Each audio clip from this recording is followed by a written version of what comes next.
Maraming salamat po sa pagtangkilik ng ating video. Hinihikayat ko po kayong mag-like and subscribe para ma-update kayo sa susunod na nakabanata. Tara at umpisahan na natin. Bilis, buksan mo na ang pinto. Sabi ni Megan sa driver dahil hindi na ito makapagpigil sa kanyang sarili. Magandang bagay ang tumulong sa mga nangangailangan lalo kung sila ay naiiba. Sumang-ayon ang driver habang bubuksan na nito ang pinto. Masayang nakita ito ng kambal at binuhat ng mga ito ang kapatid na babae sa harap ng pinto. Habang ito ang sandali na nagsalita si Daryl. Sandali, sa tingin ko'y kailanagan natin tumawag ng ambulansya para sa kanila. Bakit? Nagtatakang napakunot ng kilay si Megan. Tumawa si Daryl. Wala naming rason, puno lang ang ating bus. Saan pa ba may espasyo para sa kanila? Lahat ay medyo nainis sa sinabi ni Daryl. Paano nakakapagsabi si dahil ng mga bagay na hindi makatao? Hindi sila makaakyat ng dahil lang sa wala na silang maupuan. Seryoso ang natamong pilay ng nakababatang kapatid ng kambal. Ano na lamang ang mangyayari kung hindi siya makarating sa ospital kaagad? Sa totoo lang, hindi naman sa walang simpatya si Daryl, ngunit may nakita itong mali mula noong magpakita ang magkakapatid. Mukha namang napilayan at nasaktan talaga si Minnie, ngunit walang ni isang butil ng pawis ang makikita sa mukha nito. Halatang pinipeke niya lamang ito. Bukod dito, bahagyang nakita ni Daryl na may tattoo ito sa kaliwang kamay nang itinaas nito ang braso.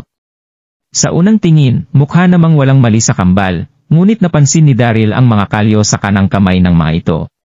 Natutunan ni Daryl ang Wing Chun noon, bata pa lamang siya, at kaya nitong mapansin kung ang mga kalyo sa kamay ay hindi dahil sa pagsasaka, dahil sa posisyon ng mga ito. Malinaw kay Daryl na ang mga ito ay nang dahil sa paulit-ulit na paggamit ng martial weapons. Hindi matukoy ni Daryl kung ano ang pinaplano ng magkakapatid, pero siya ay sigurado na hindi dapat paakyatin ang mga ito sa bus. Mas mabuti nang makasiguro. Alam ni Daryl na kahit magpaliwanag siya, hindi siya paniniwalaan ng mga nakasakay. Kailangan lamang niya gumawa ng dahilan. Kahit ano upang hindi mapaakyat ang tatlo sa bus. Subalit, walang alam ni Megan sa mga intensyon ni Daryl, at sinabing, hindi naman malaking bagay, ibibigay ko ang aking kinaupuan sa nakababata nilang kapatid maya-maya. Hindi natuwa si Megan habang ito ay nagsalita. Wala bang kahit kaunting awa itong si Daryl? Noong umpisa, inakala ni Megan na bukod tangi itong si Daryl, ngunit matapos ang maliit na aksidenteng ito, baka nagakala lamang masyado si Megan kay Daryl. Nagbuntong hininga si Daryl.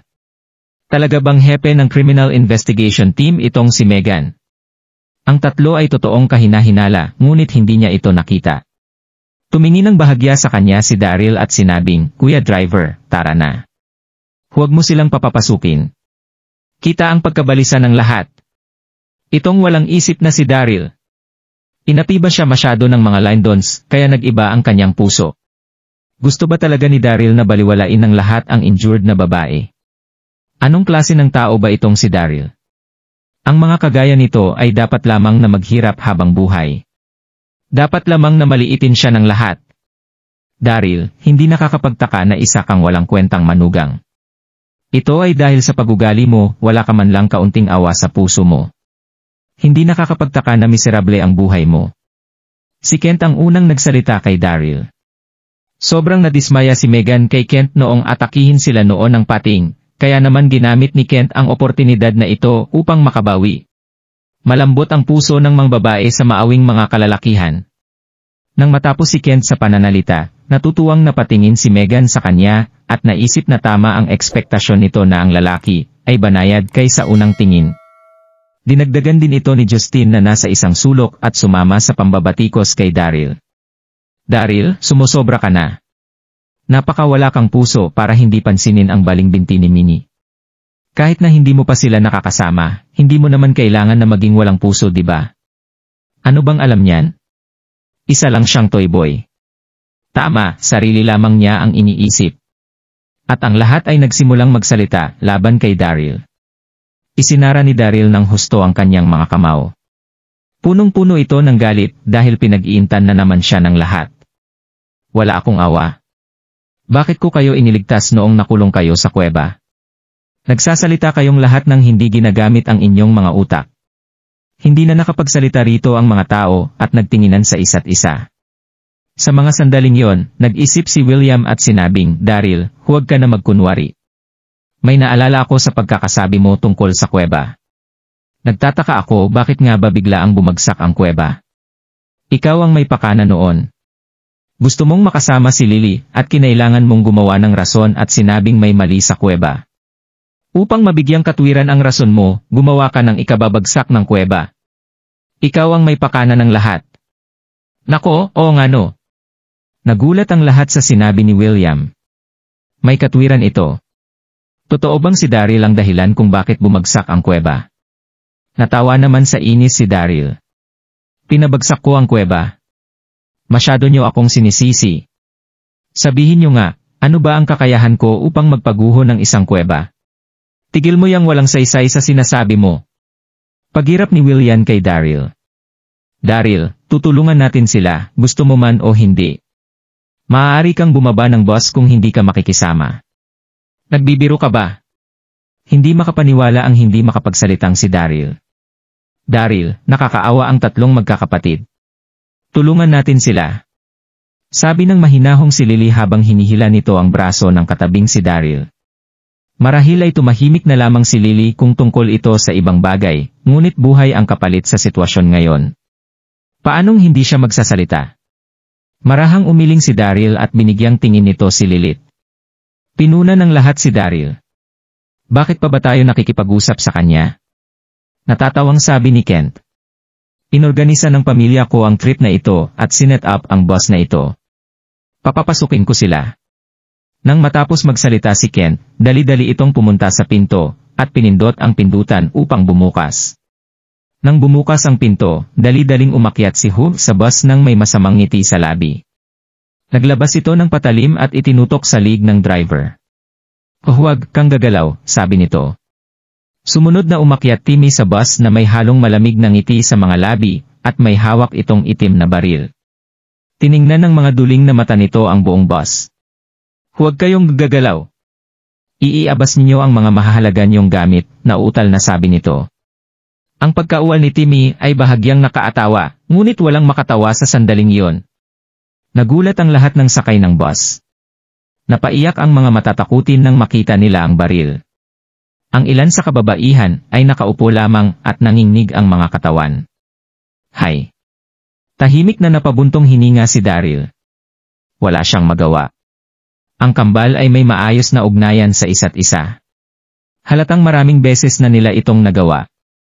Huli na ang lahat upang makapagsalita pa. Haha! Kukuya, napakabobo ng mga ito. Ninaloko natin sila kaagad. Nakangiting sabi ni Timmy. Plinano ng magkakapatid ang operasyong ito matapos makasagap ng balita na ang ilang sa pinakamayayamang anak ng mga taga Donghai City ay may planong maguting sa nasabing lugar. Tumango na sumag-ayon si Hope kay Timmy. Pumunta na tayo sa pakay natin, mariing sabi nito. Kayong lahat, ilabas nyo na ang lahat ng hawak niyong pera. Kung hindi man, huwag niyo kaming sisihin sa sandaling mamapuruhan kayo, singit ni Timmy habang ikinuway ang baril. Nabagabag at kinabahan na nagsalita si Kent. Mga sir, hindi kami nagdadala ng maaraming pera kapag lumalabas kami. Hindi mapakali si Kent at nagsimulang mautal dahil sa impluwensya ng kambal. Tama ang sinabi niya. Ang mga rich kids ay hindi nagdadala ng cash sa panahong ito. Tumitig si Timmy kay Kent, napaisip na gayahin ito. Luminya at lumapit ito kay Kent at sumigaw, Tita, inaasar mo ba ako? Naglabas si Timmy ng card terminal, idinikit ito ng mairon sa mukha ni Kent habang nakatutok ang baril sa ulo nito. Sino ang may gusto ng cash sa panahon na giyon? I-swipe niyo ang bank cards nyo, magsisimula sa sayo. Lahat mag-swipe ng 200 milyon. Ano? 200 milyon? Nasobrahan na ba ang gagong ito sa kasakiman? Itong talo ay marahil nagplano na palitan ang mga pagkatao at maglaho pagkatapos ng nakawan na ito. Natulala ang lahat.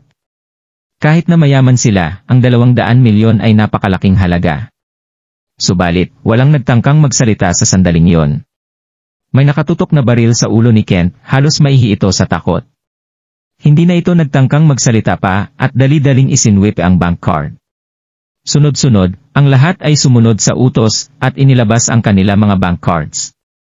Nagmukha silang mga eksperto. Lahat ba ng mga magnanakaw ngayon ay may dalang card terminal?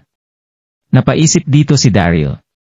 Sir, napaka-advance nyo sa paggamit ng card terminal. Ngunit, mayroong transaction record kung isuswip naming ang mga cards. Hindi ba kayo nag-aalala pag nireport naming ito sa otoridad? Natawa ang may mabahong hininga na si Timmy, kita ang mansadong mga ngipin nito. Hindi mo naiintindihan. May professional na nag-modify sa terminal card na ito. Walang paraan upang matitrace ito. Natauhan si Timmy kalagitnaan at napakamot ng ulo. Ano ba? Bakit ko ba sinasabi ito sa inyo? Masyado kang maraming satsat.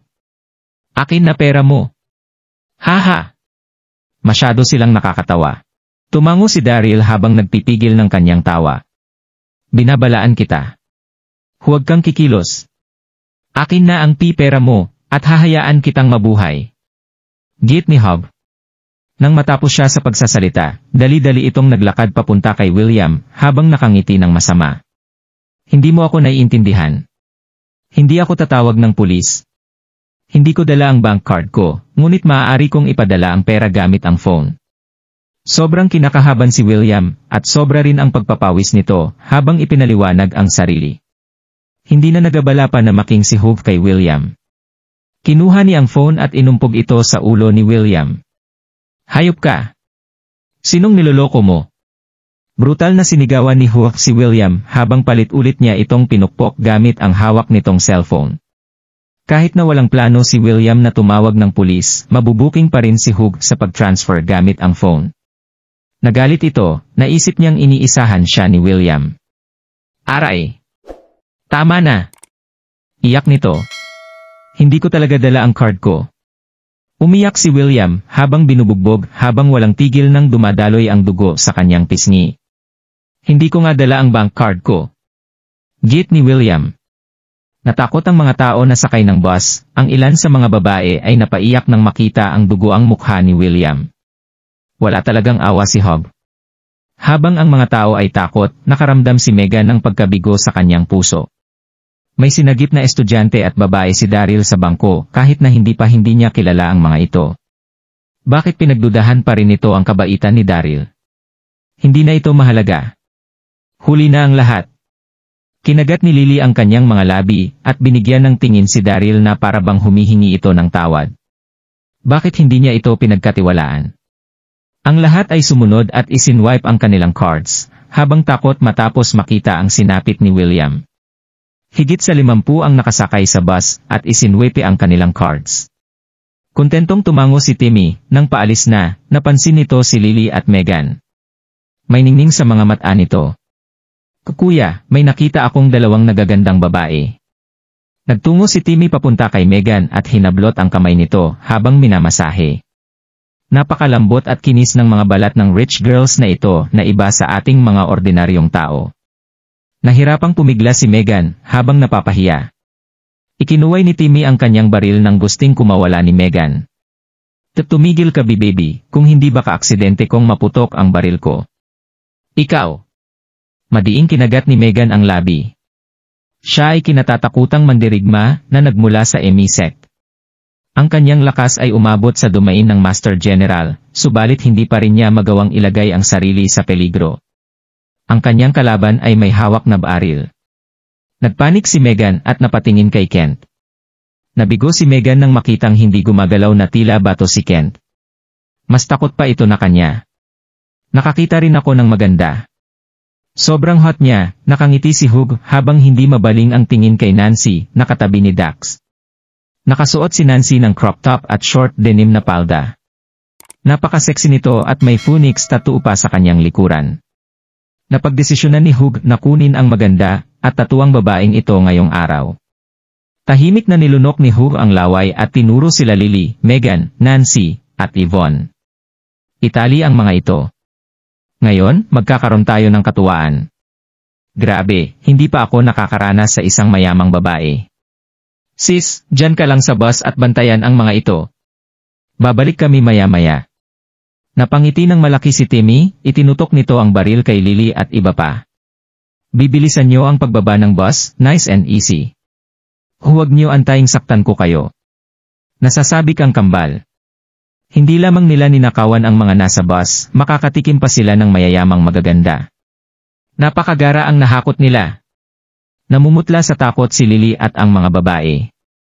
Nanghihina ang mga binti at nanginginig, ngunit pinwersa pa rin ang mga ito na pababain ng boss. Megan, Megan. Huwag kang matakot. Sasagipin kita. Nakabuo ng tapang na sumigaw si Kent. Ngunit ang kanyang boses ay nanginginig dahil sa takot. Walang laman ang mga sinasabi nito. Lumingon si Megan at tumingin sa kanya. Kinagat nito ng mariin ang labi. Hindi na mahalaga kung nagpapasikat lamang si Kent. Kaunting nakapagpagaan sa puso ni Megan ang mga sinabi nito. Nang nakababa na sila ng bus, sila ay ipinabilog at itinali sa puno. Kung nagustuhan mo ang mga ganitong video, huwag mong kalimutan mag-like and subscribe. Panoorin mo na rin ang mga naunang kabanata para lalong maubos ang oras mo.